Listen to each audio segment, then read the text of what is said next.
I am the Tofu Golem. Please enjoy the video.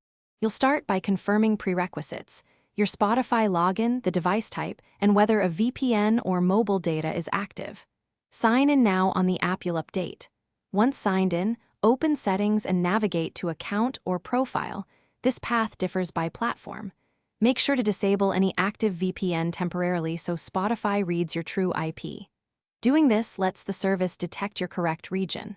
After that, proceed to the Account Overview to prepare for actual location changes. Now you'll change the location itself. On Mobile Use Profile, right arrow Settings, right arrow Country or Region, and select the correct country.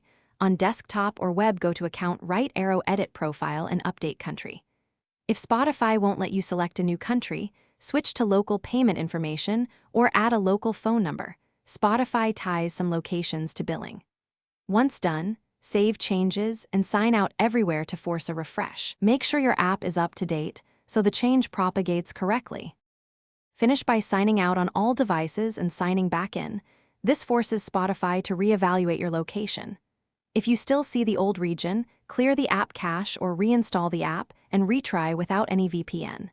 If the change is blocked, check that your payment method country matches your desired country. Spotify uses billing data for some accounts. As a troubleshooting tip, if problems persist, temporarily disable VPN and confirm your public IP. Shows the new country before contacting. Thanks for watching. Consider subscribing if we helped you today.